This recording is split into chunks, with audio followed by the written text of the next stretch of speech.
There's been a discussion around term limits here in Justin. Do you think Justin should consider changes to the mayoral term limit? So we do have term limits in place already, especially after we passed the city charter. We also went ahead and there were a few amendments to that recently. Now, I think term limits are great because you don't want someone that's just in there for 10, 20 years, and things get stuck in a rut, if you will, right? We want fresh eyes on what's happening, and so it's always good to have term limits. And I think for the mayoral, if I may be wrong on this, but I believe it's 3 terms of 3-year terms.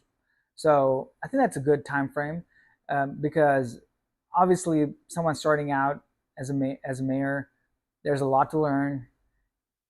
You know, even if you've had experience before as a mayor, coming to Justin, you're dealing with local problems and trying to get up to speed with what's happening in the city. So there is that learning curve, and I think it's good to have some sort of time frame to actually be able to get things done.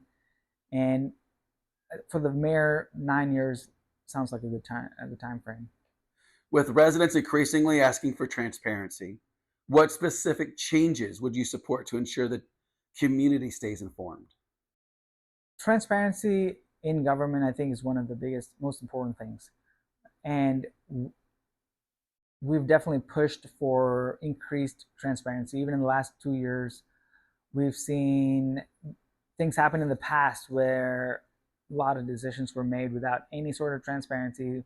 Like developer agreements were signed in closed rooms with no record of how this even got signed. So we've we're definitely we've already put things in place to kind of change that and make sure that there's more transparency. And we're continuing our video broadcasting of every council meeting, making sure that everybody has a chance to see what's happening, and it's recorded for all time, even if you can't really physically come to the meeting yourself. And it's great to have all that so that you can even go back and wait, what did happen in that meeting, and go back and see what happened. And that's with a lot of our meetings as well. So that's one thing. And I think continuing to make sure that there are safeguards in place to make sure that no one can just make decisions on